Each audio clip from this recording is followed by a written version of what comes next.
What is up, y'all? It's Alina, back for another video, and in this one we'll be diving into the 5 things you need to know all about this full moon and first lunar eclipse of the year happening in the fixed water sign of Scorpio on May 15th or 16th, depending on your time zone. We'll talk about why this full moon and eclipse is a uniquely powerful time for expression and release relative to our emotions, intuitive messaging, and creativity.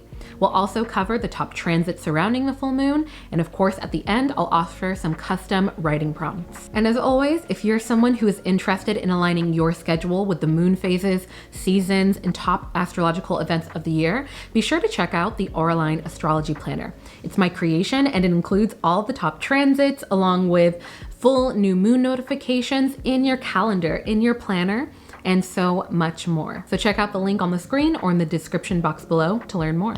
And with that said, let's begin. Why is this moon so important? To set the stage, as many of y'all know, the full moon is seen as a culmination point, as it is midway through the lunar cycle. The full moon is kind of seen as a cosmic spotlight, illuminating what has and hasn't been working for us midway through the lunar cycle. And this is one of the reasons why you see people doing full moon rituals, where they write out and reflect on what has been working for them and write out and release what hasn't. I'll go ahead and link how I do my full moon rituals in the description box below. We'll also cover ways that we can kind of customize full moon rituals for this one in particular. Now let's talk lunar eclipses. All lunar eclipses occur during full moons when we see the Earth stationed in between the sun and moon, essentially casting a shadow onto the moon, and basically why we see such vivid visuals of the shadow of the Earth on the moon. And just like full moons, lunar eclipses can mark a culmination point or the ending of a cycle. This is why it can often be a more amplified emotional time, or it can cause us to feel more sentimental. In general, eclipses are seen as some of the most dramatic solar events of the year, often uprooting us and usually pushing us to grow through the challenges. We also see that this full moon and total lunar eclipse is a part of a set of eclipses that fall on the Taurus-Scorpio axis that has been occurring since November of 2021 and will end in October of 2023. This essentially means that there will be a series of Taurus-Scorpio full and new moons over the course of that time, where we will essentially be seeing continued themes of being pushed to improve upon and reflect on our sense of attachment, financial goals, and intimate connections. Now, Scorpio full moons in general can often amplify the already heightened emotional states that we can experience during full moons and eclipses. And this is partially because Scorpio is a water sign, which really rules over our emotional and intuitive states. It's really a sign about looking into the deeper meanings of things, holding space for authenticity, and being open to change, transformation, and the meanings behind mysticism and what is kind of beyond the curtain. What I find so interesting is outside of eclipses and the themes of eclipses being that there can often be bigger changes coming or shifts in the ending of a cycle or a new cycle, we see that Scorpio full moons in general can also bring about those things. They really bring about the possibilities of change, transformation, and growth to the table. And not only that, with it being a water sign, there will definitely be themes of potential changes, potential perspective shifts relative to our emotions and holding space for the deeper truths and meanings within that. Next, let's talk full moon transits. First up, as with all full moons, we see the sun in opposition with the moon. So we see this full moon occurring when the sun, this astral body that impacts our sense of self, personality, ego, how we present ourselves with the world, falling in the sign of Taurus, opposing the moon, this astral body that impacts our emotional state, intuition, our inner world, our inner feelings in the sign of Scorpio. Opposition aspects in astrology indicate a fundamental polarity between the astral bodies involved. So we're usually being called to strike a balance between the energies of both. So we see on one side the moon in Scorpio, the moon already dictating our inner world, Scorpio being this sign of bringing our inner emotions, thoughts, truth to light, honest, authentic expression, really bringing things out. This is also a full moon, so this is really a time of higher energy and of expression of these heightened emotions, opposing the sun in Taurus, in this sign that's really about enjoying, sensory pleasures, about material objects, material gain, how we kind of build our own infrastructure, how we obtain material things, really about kind of immediate pleasure. And with the sun, this aspect of the ego, the outer world. So during this time, we're definitely being called to explore the dualities and how we find a balance between the more shallow aspects of life and the more intricate aspects. The more immediate gratification, maybe the more immediate sensory gratification versus delayed gratification. We're looking at the concept of form, structure versus transformation and destruction. What are the pros and cons of enjoying the immediate? What are the pros and cons of being focused on building structure, consistency versus delayed gratification, the harder route, looking at the more inconvenient truths? Especially with this already being a Scorpio full moon, I think that we're definitely going to see some themes, whether it's within our lives or others or the greater world, relative to facing inconvenient truths and the reality of a situation versus kind of pacifying ourselves or even distracting ourselves with some more immediate gratification, whether that's, the dopamine hits of constantly scrolling and, distracting ourselves. Next, we see the sun sextiling Mars and Neptune. Now, as many of you know, a sextile aspect in astrology indicates really easy flowing energy between the astral bodies involved, very little friction, and oftentimes a little bit of luck because of that lack of friction. So really focusing on this transit between the sun and Mars, we see, the sun that impacts our ego, our sense of self, how we present ourselves, with Mars, this planet of assertiveness, courage, and being in action. So we see this really free-flowing transit really lending itself to our own self-confidence, our own energy, courage when it comes to our sense of self. This can look like feeling confident when it comes to physical activities, whether that's engaging in a sport, maybe putting ourselves out there when it comes to some type of group activity or something having to do with work where we're physically present. This also lends itself to a healthy sense of competition, whether that's being playful with a partner or something having to do with work and really putting ourselves out there. Either way, if you do decide or feel called to kind of put yourself out there, whether it's in a physical way or maybe an intellectual way having to do with our sense of self, or if we feel a little bit of nervousness relative to that,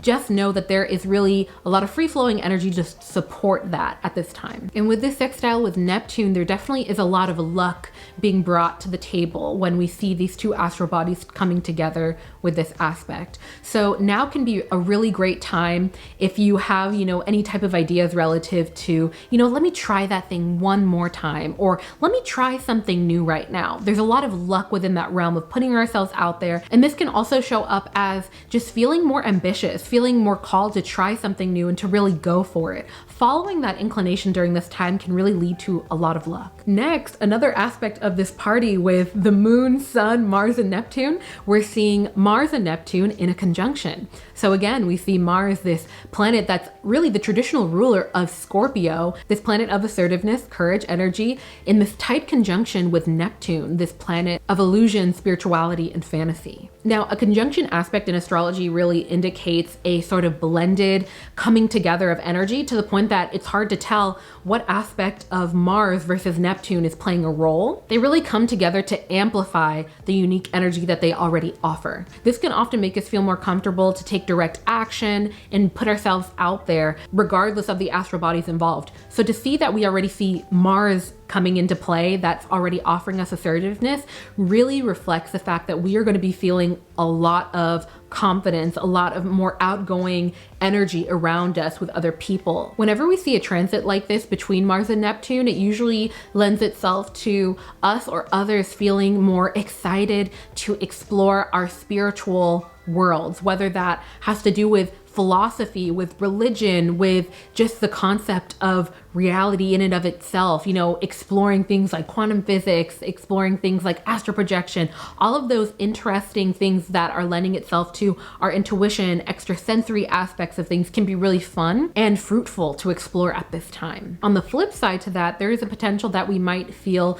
kind of frustrated, like we might feel like we're in a box and we want to get out and explore new things during this time. So holding space for your emotions and really journaling, engaging in articulating how we feel and exploring that rabbit hole, asking ourselves, why do I feel this way? Where does that stem from? And going down that rabbit hole can be very helpful for deeper self-understanding. Next, we see the moon trining with Mars. Now, a trine aspect indicates very easy flowing and lucky energy between the astral bodies involved. And when we see a transit like this, we usually experience more confidence, again, coming from this Mars energy of assertiveness, confidence.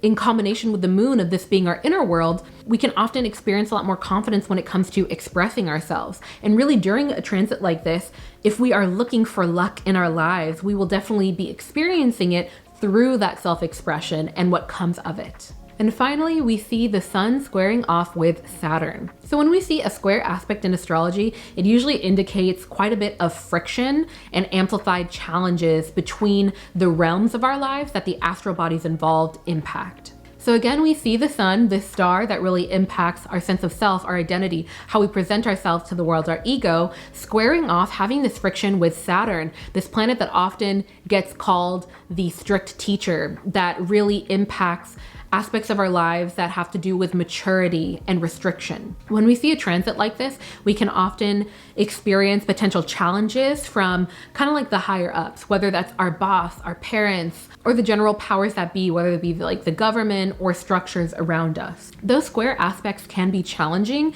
They're a very dynamic type of aspect in that they can be a source of inspiration to break through to the next level of something. So usually these challenges are calling for more maturity, more structure from that Saturn aspect coming in.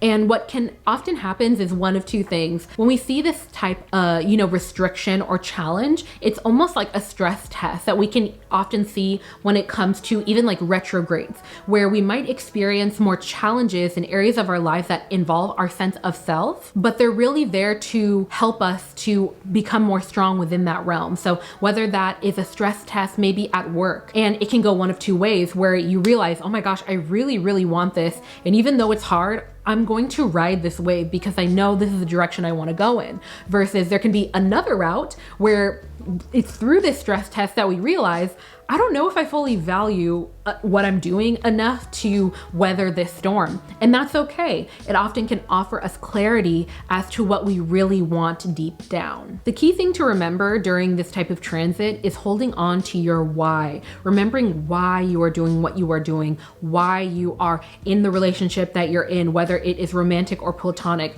why you are going towards this thing, whether it has to do with your career or your home life or your health, seeking that balance, and whether or not that why is powerful enough for you to stick with it. Next, let's talk ways to align with this energy. If you decide to do a full moon ritual where you're kind of reflecting on what has and hasn't been working for you, midway through the lunar cycle, one, you can utilize the full moon ritual page in the Auralign Astrology Planner if you have it. Whether or not you have it, some great areas to kind of focus on during this full moon and total lunar eclipse can be exploring the dualities between things like immediate gratification versus delayed gratification, enjoying some of the more immediate sensory pleasures or even like shallow aspects of life that can still be enjoyable versus the more slower cooked, deeper rooted and complex aspects of life. Exploring these dualities and what aspects of either of them serve you most can be very beneficial at this time and can offer a lot of clarity. And just for clarification, when I mention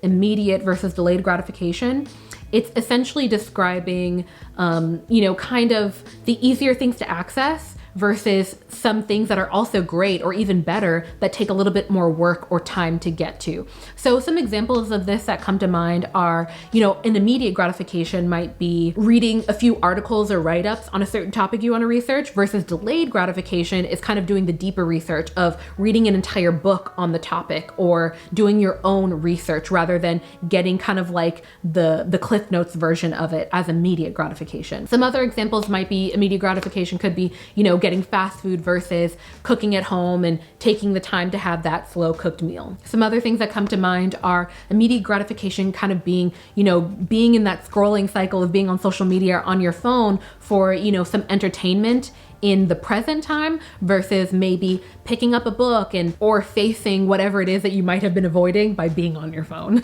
There can be pros and cons to each of them, right? We should be able to enjoy things that are in the immediate sometimes and also have depth to things, but there can be too much of one or the other at times. So exploring what that looks like for you or what comes to mind as I describe those things can be very beneficial right now. All right, and finally, let's get into these full moon and total lunar eclipse custom writing prompts. These are some writing prompts that I put together to help us better align with this energy and kind of guide you through some of these thought processes that can offer some clarity. What I'll do is put the questions up on the screen. I invite you to pause the video, write them out, and when you're done, we'll come back. If you have your Auralign astrology planner, go ahead and flip to the dedicated full moon ritual page. If you don't have it, there's some links in the bio to learn more. But if you don't have it, you don't need it. All you'll need will be a pen and paper. When was the last time you acted on your gut feeling or intuition? How does intuition show up in your life? In what ways has immediate gratification helped or hurt you? Reflecting over the last 6 months, what are you most proud of yourself for? Is there anything you're ready to release during this full moon? All right, y'all, I'm gonna go ahead and end the video here, but if you made it to the end, I invite you to comment 3 thought bubble emojis. They kind of look like those clouds and those smaller little clouds to kind of represent how we're gonna let our intuitive ideas, emotions, what's going on in the mind and in the body kind of flow through, expressing that and exploring what that is during this time. It'll be so helpful. And one last quick announcement for any of y'all who enjoy my meditation videos. I'm considering creating kind of like an email meditation situation where essentially you sign up to be directly emailed the full and new moon meditations that I create, and they will be in audio format. So you won't have to worry about can I close the browser, close my, turn off my phone to listen to the audio, things like that to make it a little bit more accessible. Comment down below what you think of this idea, but if you are interested in being directly emailed whenever I maybe post a video or post the meditations, then check out the link in my description to sign up, because I'm gonna start doing that to kind of almost like as a beta to see how it works. But with all of that said, I will leave you with my favorite quote, and that is, be gentle with yourself, because life is about the journey, not the destination. All right, peace.